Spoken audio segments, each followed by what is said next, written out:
So, next is meekness, mga kapatid. Meekness is love denying self. Kaya ba natin lahat yan, mga kapatid?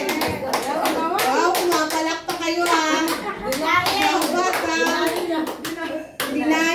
Denying self, mga kapatid.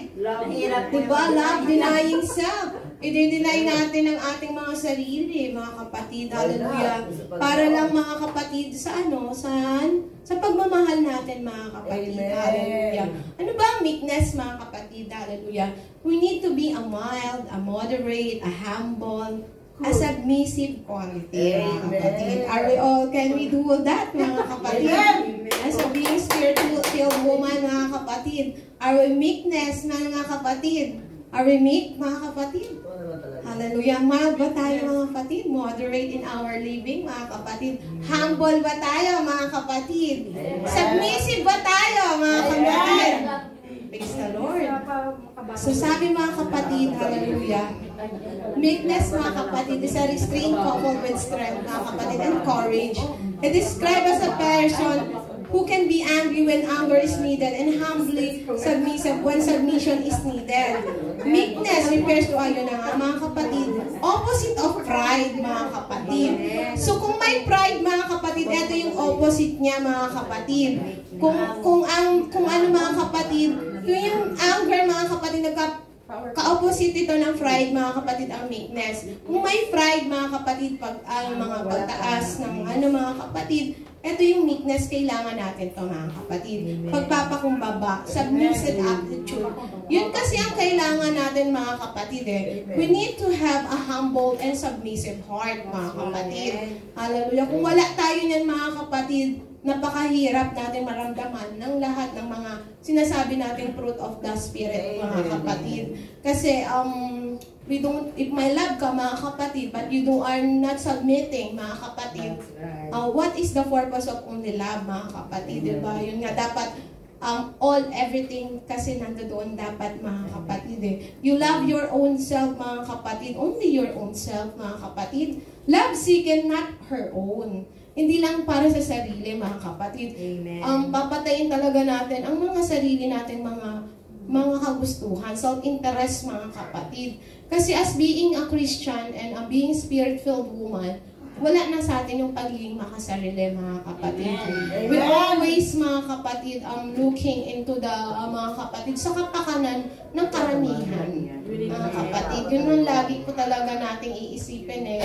Kasi nga, di ba, katulad ng mga sinabi nyo, the cross, the God will always follow, mga kapatid. Kung yung walking ni Jesus Christ ang ipapalo natin, mga kapatid, He is denying His, mga kapatid, dinuraan na siya, di ba, mga kapatid? Kung ano na yung pinagagawa sa Panginoon Diyos, siya na ang mataas, mga kapatid. Siya na yung kataas-taas ang hari na alam na nila na siya yung mga kapatid. Pero ganun pa rin yung ginawang pagpapakumbaba ng ating Jesus Christ na nandito siya sa lupa. What if tayo pang mga tao lamang, di ba, mga kapatid? Nasa simple lamang siguro mga simpleng salita lang naman na mga kapatiran, mga kapatid, hindi na tayo dapat magkaroon ng ganon, mga kapatid. Amen. Mga nagtatanim tayo ng mga sama na loob. Amen.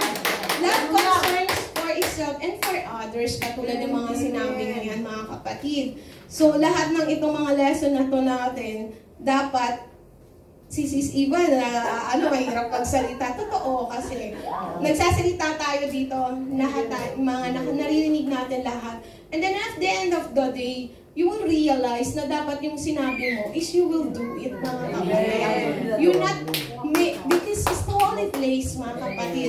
Remember that we speak here, mga kapatid, not only for doing our own tasks, mga kapatid.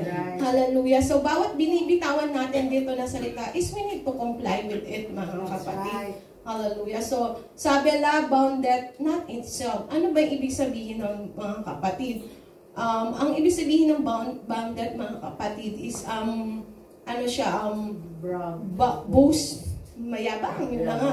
Yung magsalita ka, mga kapatid, you attain achievement ka, mga kapatid. Yung pagsasalita mo, boastful ka, mga kapatid. I do it with my own, mga ganun ba mga kapatid? Kasi alam ko, kilala ko sarili ko, matalino ako, hallelujah, talented ako. Kaya kong gawin yan lahat, mga kapatid. No, mga kapatid, we cannot, as a being walking with Christ, mga kapatid, kailangan natin alisin yung mga bagay na ganyan, mga kapatid. As being spiritual woman, love is not pop up. Ganon din yun, mga kapatid. Pag sinabing ano din yan na pop up, mga kapatid, you always giving high to yourself. Ina-uplift mo siya, mga kapatid. Hallelujah. Kumbaga, more of yourselves. Inaangat mo na yung sarili mong bangkuan.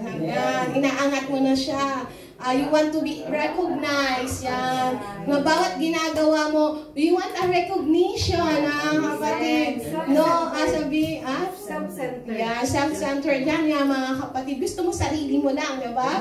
Ano, mga kapatid. As a being spiritual woman, tatanggalin natin yan, mga kapatid. Hindi yan kailangan natin, mga kapatid.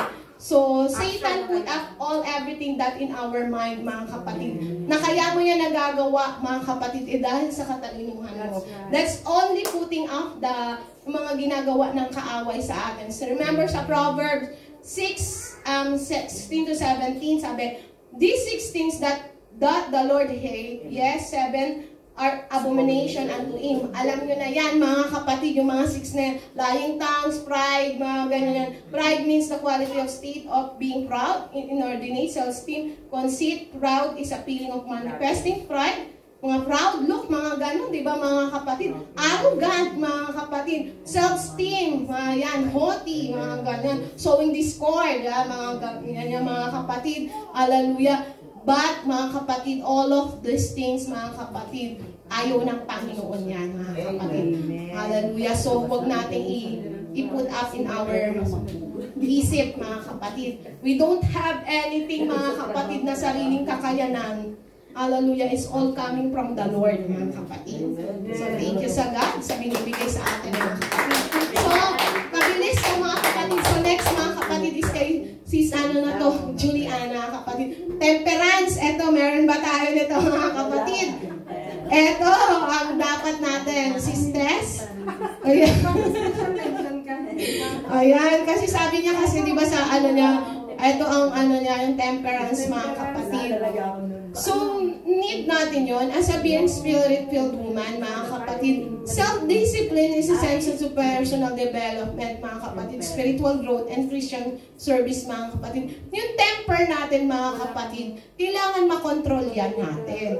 If you are already filled with God and with the Holy Spirit, it will control your temper, mga kapatid. Hallelujah.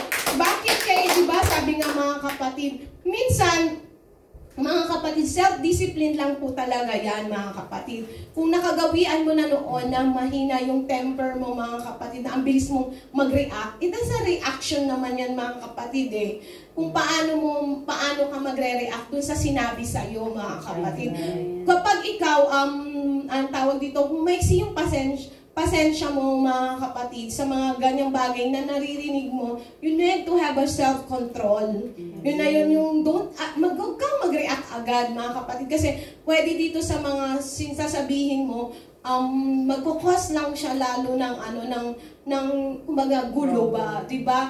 Imbis na pakalmahin mo muna ang bagay bago ka magkaroon ng salita, mga kapatid. Kasi kapag lalo siyang lalagablab, di ba, yung apoy. So, we need to control our emotions. Yun ang number 1 talaga.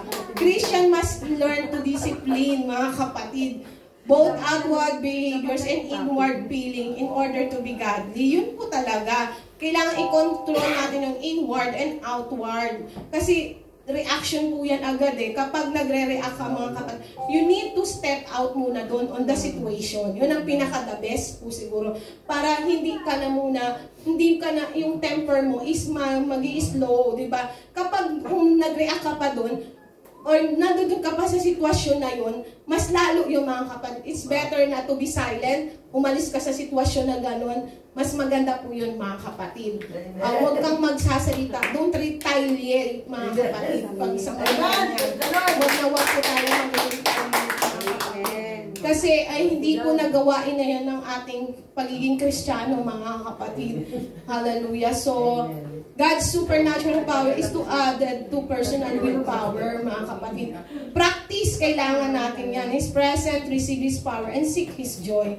Kapag hindi natin to pinapractice, mga kapatid, to our own selves, what is the use, mga kapatid, diba? Kung ikaw mismo, hindi ka marunong. Divine discipline to, mga kapatid, eh. Divine discipline must be, mga kapatid, sa atin na yan, mga kapatid, mga believers, mga kapatid, divine attitude, mga kapatid, diba? Na pag-aralan na natin lahat ng mga sinabi niyo, mga kapatid, is all divine. A personal commitment to obey God's statutes, mga kapatid. Hallelujah. Requires lifestyle changes, mga kapatid. Lifestyle, mga kapatid, ibig sabihin, hallelujah, kung anong mga bagay na nakagawian mo, it will be totally changes na siya, mga kapatid. So, mga kapatid, without self-control, the believer has a little opportunity to experience fully the blessing of God. O, gusto nyo ba yan, mga kapatid? Hallelujah, kung wala kang self-control, hindi daw fully yung blessings ng ating Panginoon, diba? O, so, kailangan natin yun, mga kapatid, ang gagawin na lang natin is may mga ganyang sitwasyon, mga kapatid. You need to listen for the praise and worship song. But is better para kumalma yung sitwasyon, mga kapatid. Yun po ang uunahin natin.